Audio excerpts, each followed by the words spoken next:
Destination Freedom.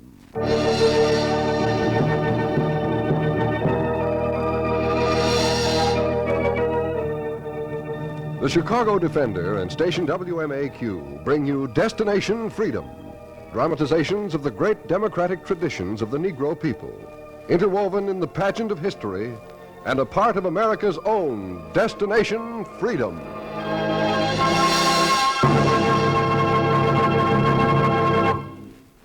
Today, Destination Freedom tells the story of the famous scientist Dr. George Washington Carver in a chapter entitled The Boy Who Was Traded for a Horse.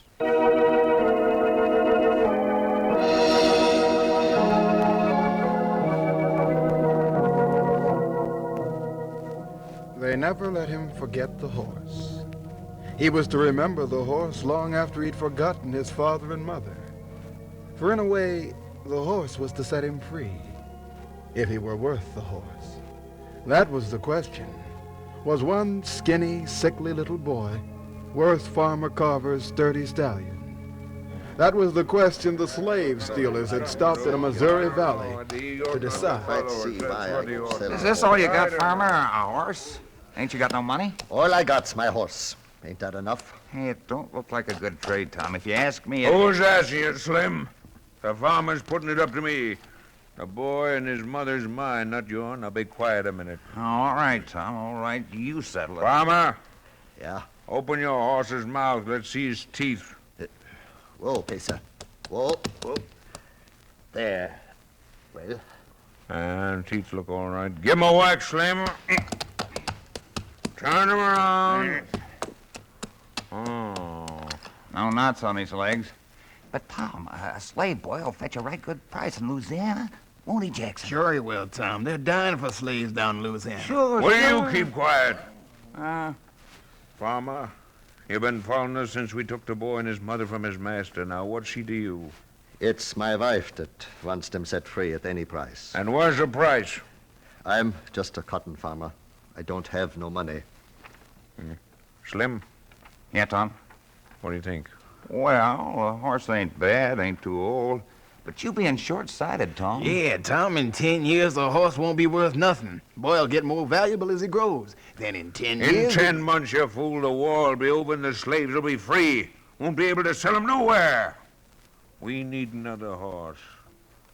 Farmer, Yeah? tie the horse to that tree there and go down the road a piece while we examine him good. Come back when the sun sets. You'll either have the boy or the horse. What about his mother? The horse might be worth a boy. Ain't no horse worth a woman and a boy. Now go down the road and we'll call you when we decide. How'll I know you won't run off and take 'em both? You don't. We could take 'em both if we wanted 'em both.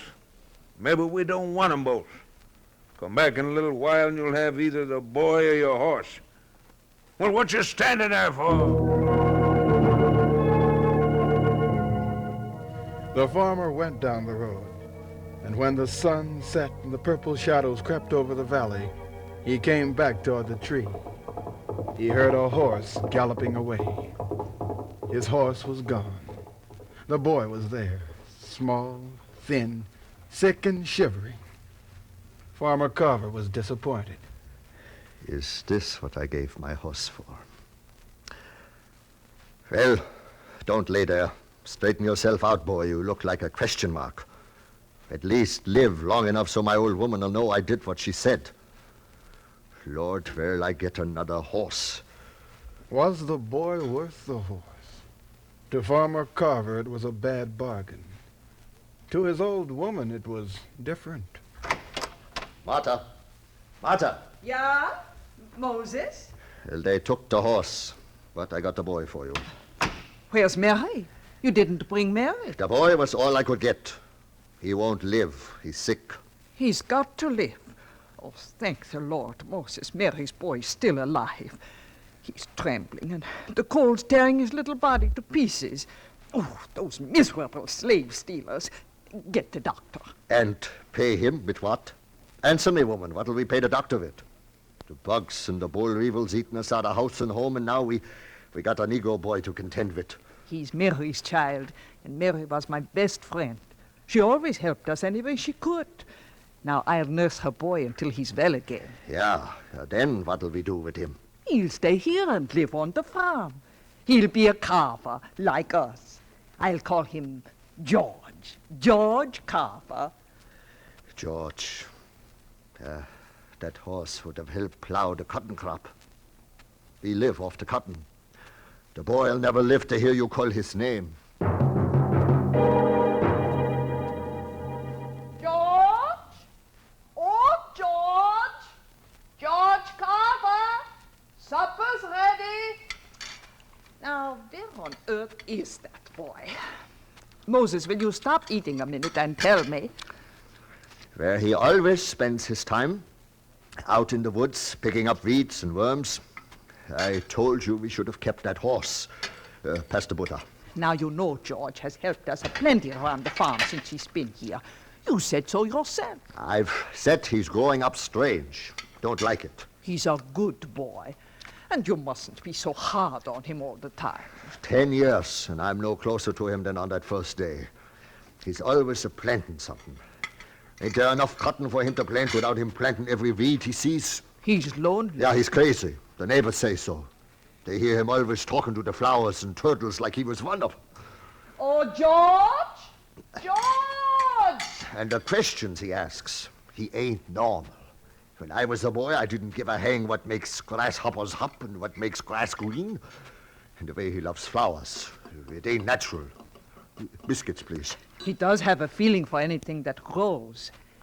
It's time we sent him to a town where there's a high school. That's what he wants. I'll not waste my money on him. More butter, Martha. George? Oh, here he comes. I'm coming, Mama. I'm coming. Well, what you got in your pockets? You're all puffed out. Where you been? I've been out in the woods. What did I tell you? Here, clean up and get your supper. What's that you're holding behind you? Let's see it. Oh, it's just an old turtle I picked up in the creek. Why does a turtle always... You say? Questions. There he goes again. What's this in your back pocket, George? Oh, land sakes. That's moss. It grows on the north side of the trees. What's in your pockets besides the bird's nest and those flowers and that rock? It's a frog I found. Oh. Hey, come here, Jumpy. Jumpy. Get him off the supper table, George. Will you get him down from here? Take that frog out of here. You see there? See what you've done? Now get out of here. Don't talk to him like that, Moses. I'll talk the way I feel. Since the boy's been here, we've had nothing but trouble. And I've had enough. Blame it on the cotton crops. Don't blame it on the boy. The crops was all right until we traded the horse for this daydreaming boy. I wish I'd kept the horse. Moses, you had no right to say that to the boy. George, why do you look that way? Moses don't mean half he says. George, sit down and eat. I'm not hungry. The boy was hearing the horse gallop off, and he was not hungry. I'm not hungry now. I want to go to the school you were telling me about. Well, we can talk about that in the morning. In the morning. I'll be a long way from here. A long way. With Martha's kind help, the boy packed his knapsack, stuffed his pockets with seeds and leaves, and walked the 60 miles to Boomtown. Sat in a classroom by day and slept in a woodshed behind a Negro blacksmith's house, until the owner came in one night to stack the wood.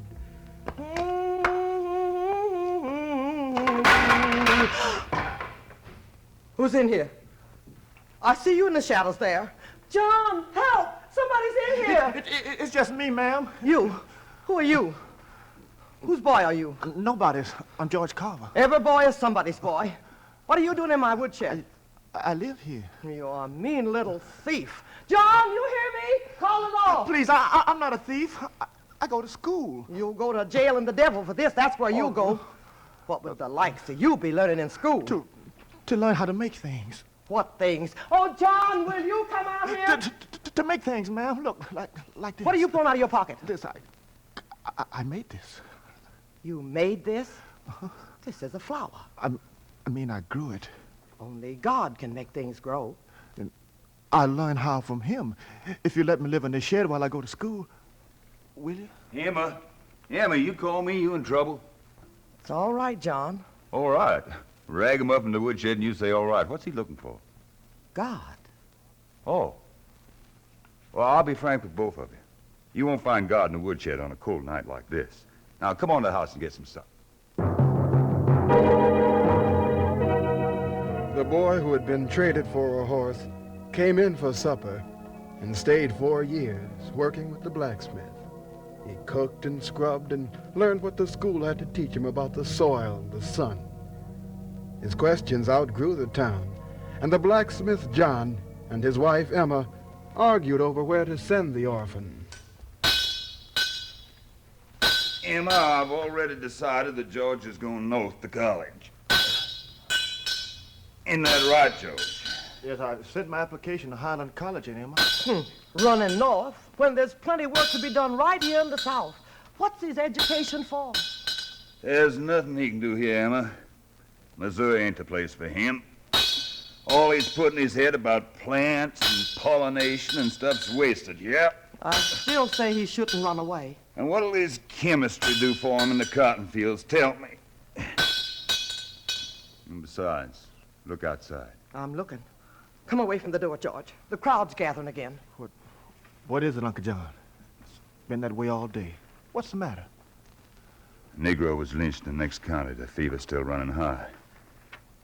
The boy'll not stay here, Emma. That college took your application, George. Go north where there ain't no Jim Crow, no discrimination. You got a letter from Mr. Peabody, the president of the college. He welcomed you with open arms. Yes, I'm President Peabody, but, Carver. George Washington Carver's name. yes. You see, there's been some terrible mistake.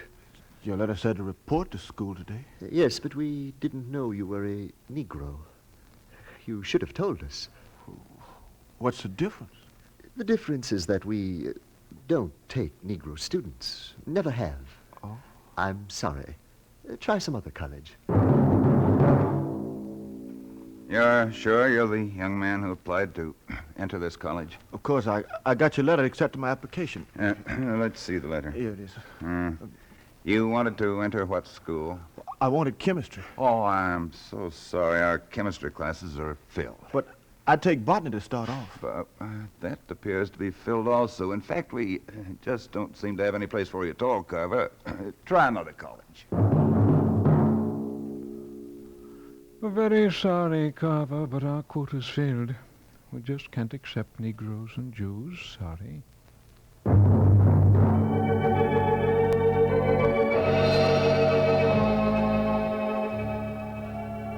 And the boy was traded back and forth between the colleges.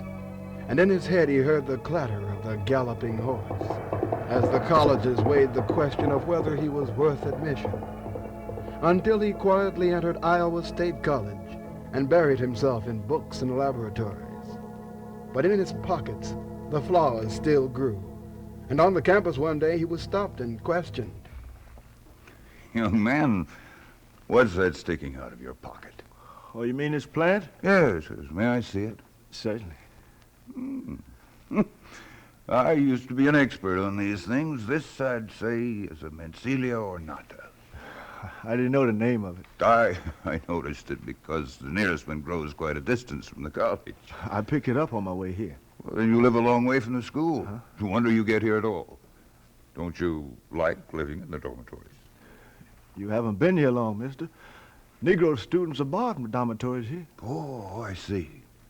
Well, then, suppose you move in with me. I live on the campus. Then they'd kick us both out. I hardly think so. I'm president of this college. Come on. We'll have dinner and talk this over.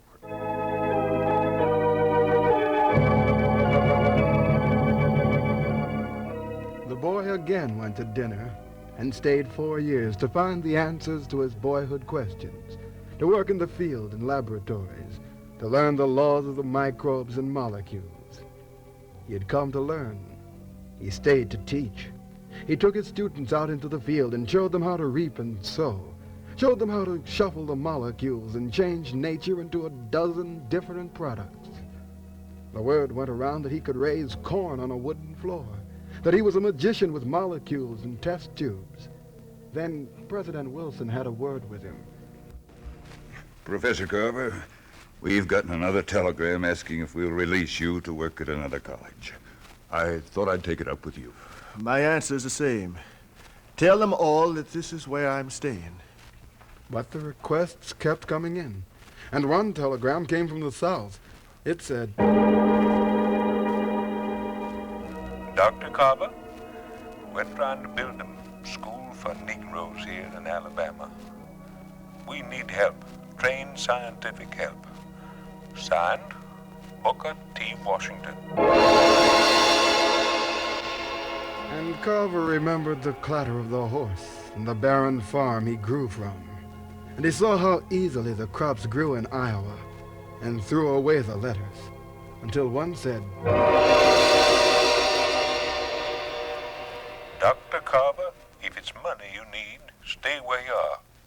But if you want work that will test every theory you have, come to Alabama. If you want to work and see what really can be done with soil and sun, leave Iowa, come to Tuskegee. Come to my office, and we'll plan our fight. I've taught reading and writing. I've taught students how to make good bricks, build walls, and be carpenters. But nothing will grow here for long. Look out the land. It's a lot different from Iowa, isn't it, Professor? Yes, it is, Dr. Washington. Yes, it is. Carver looked, and as far as the eye could see, there were the bleak stretches of yellow and red soil, erosion gullies, rocks, and a few struggling plants. It's easy for a chemist to be a genius in a state like Iowa, but can you grow anything out there? Out there are 500,000 black and white farmers, mostly sharecroppers, some sick, some starving, and they don't know how to farm. That land's all they've got. Yes, and that land is worn out. Well, you tell them that. I can't. Well, I tell them. We thought you'd start out with a class in farming. Maybe then you can get across the idea of scientific planning. What do you think? Maybe. The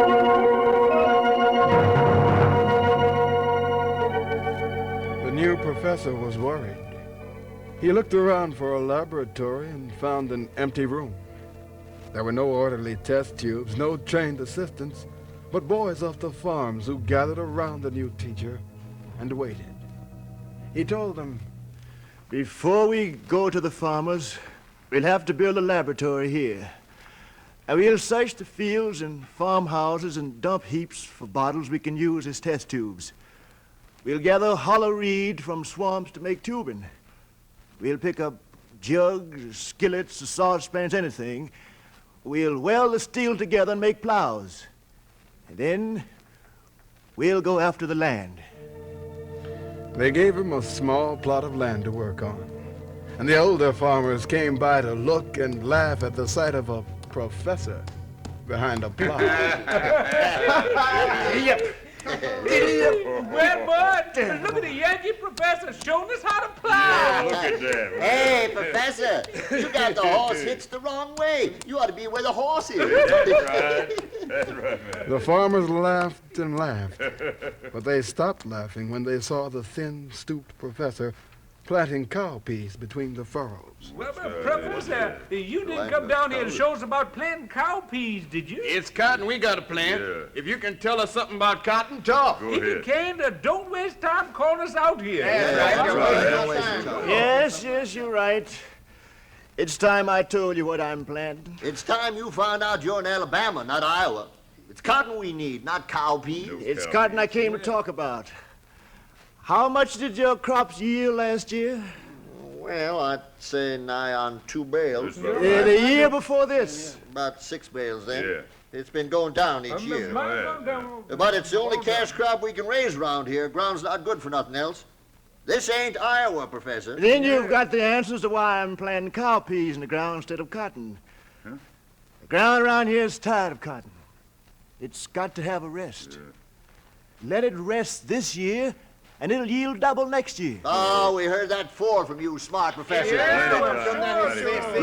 Look, cotton's a money crop. And cotton will bring cash. There's not enough money now to buy food to keep a man's kids from dying before his eyes with plague. And he's talking crazy. I'm talking to help you. Now, trust me. Forget about planting cotton and let the land rest with another crop. Do that, and I'll find a way to help stop pellagra. How? Yeah, smart professor. How? Bring me all the different weeds and shrubs that grow around you, even the ones that you say are poison. I'll show you which ones you can eat to stop pellagra. And the farmers brought piles of weeds to the professor's laboratory. And they came out with the weeds cooked and put them before the farmers. What's that mess? Now, right around your homes, in the yards, there's weeds you can eat that will stop pellagra. Try them. They're good. Them weeds poison, Professor. Everybody knows that. Poison. Now, the ones I've selected are not poison if cooked this way. Now look. I'll eat them for you. And if I live, will you rotate your crops? The farmers watched the professor eat the weeds, then took his recipe and turned away from cotton for a year. And the next year, when the new cotton started growing, the counties of Alabama had an early celebration for the great crops. Professor Washington came into Professor Carver's laboratory. Carver, you done it. What's that? What's that? Man, get away from the test tubes for a while and look about the country. It's the greatest cotton crop in Alabama's history. Yes, but I don't like it. What are you talking about? Cotton is a cash crop, ruling the South with an iron fist. He who owns the cotton owns the people who work it. I came back here because I know the land has got to grow more than cotton if the people ought to be free. I see. And what do you have in mind? I don't know yet. I've been working on some experiments trying to find a way out. You've done enough. Your formula for turning mud into paint's been picked up by the Agriculture Department. Alabama mud's the most popular mud in the world. And Alabama poverty is the worst in the world. Until we can grow something besides cotton, they're doomed. Well, have you any ideas what ought to be planted? I have plenty of ideas. I just don't have any ideas on how to get rid of the cotton. The professor walked home from his laboratory and saw the cotton ready to burst into bowls with the biggest crop. But that morning, a farmer had even bigger news. Professor Carver! Carver! Yes? What is it? Look, I found one in the cotton patch this morning. I can't see it. What is it? The boll weevil. Oh. Where there's one, there's a billion. What'll we do? Well, there's nothing to do but plow under the cotton and plant another crop. What crops is there the boll weevil can't get at? You call the farmers together with my garden. I'll tell them. The farmers for 100 miles gathered around the professor's little garden and saw him lift a familiar vine. Here's a sweet potato and a peanut vine untouched by the boll weevil. Next to it was the cotton. The boll weevil ate it.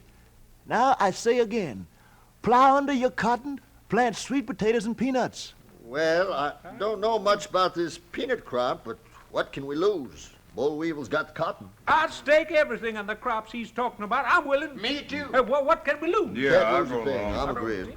The professor won the first round.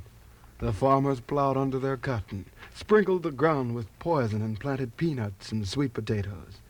And when the crops came up, the leafy vines stretched across the state. And the farmers came around. They had a few polite questions. The peanut crop's planted, grown well, Professor. It'll be the biggest peanut crop the country's known, some say. I was wondering what do we do with them when they're ready to be picked. Well, peanuts and potatoes are food. You could find a market for them. I wonder.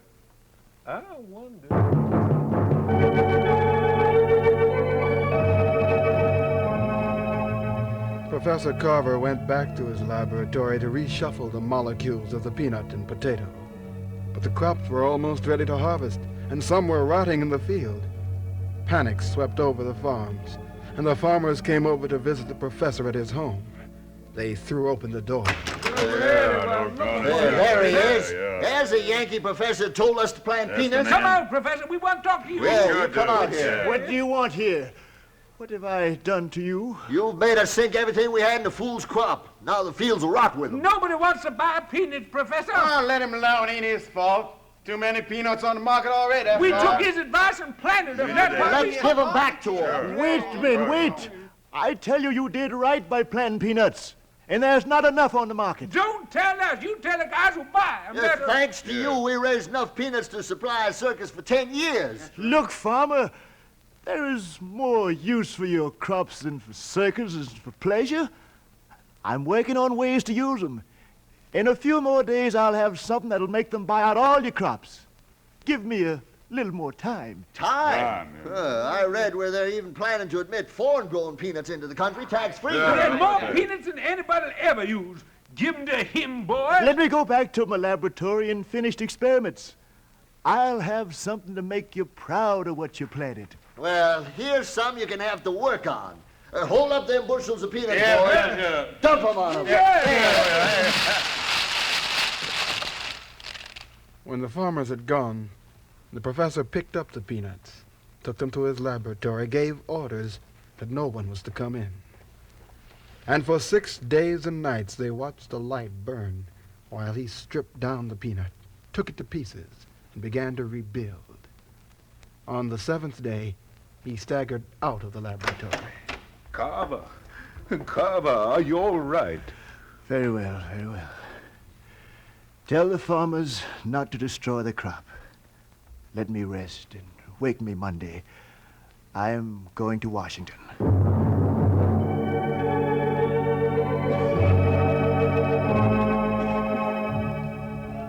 Professor Carver slept, and when he woke, filled his satchel with jars and tubes from his laboratory, and went on his way to Washington to place the case of the peanut before the Senate committee in a crowded hearing room. Has the last witness been heard? Is it agreed that peanuts will be excluded from the tariff bill, then? If so, we'll proceed. Just a minute, Mr. Chairman. One more witness from Tuskegee Institute, Dr. George Washington Carver. Oh, another witness? What can he say that hasn't already been said? If you will listen to him for 5 minutes, Mr. Chairman, there's some manufacturers in the House who would like to hear him. The chair will recognize Dr. George Washington Carver for 5 minutes. Can you cover your subject in 5 minutes, Dr. Carver? No, but I can make a start. What are you here for? To testify for or against the tariff on peanuts? No, I'm not interested in tariffs, gentlemen. I was told the Senate wanted to know if it were worth the while to support the peanut crops in the South. Now, if you'll wait until I lift my suitcase to the table and open it, I'll present you with the peanut. First here, made from the peanut, are some inexpensive insulating boards.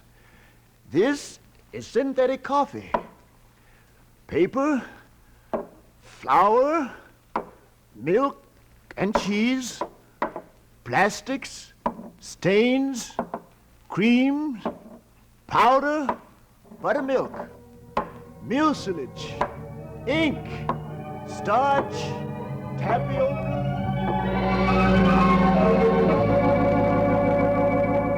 Professor Carver pulled out of his bag 300 synthetics made from the Alabama peanuts. The senators listened. The manufacturers rushed home to order the southern crops. The boy who had been traded for a horse put the peanuts back into his bag and went to his laboratory to reshuffle the molecules. The sound of the horse still clear in his head.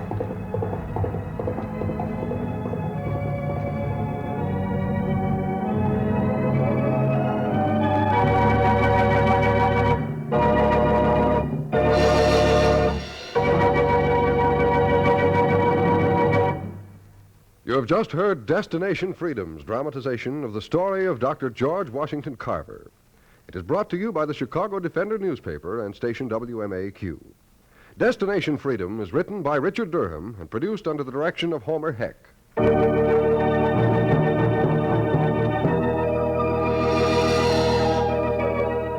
The role of George Washington Carver was played by Fred Pinkard.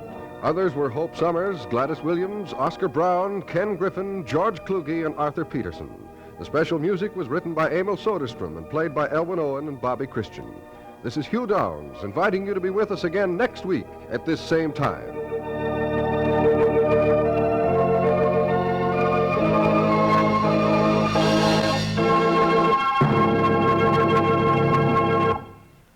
This is NBC, the national broadcasting company.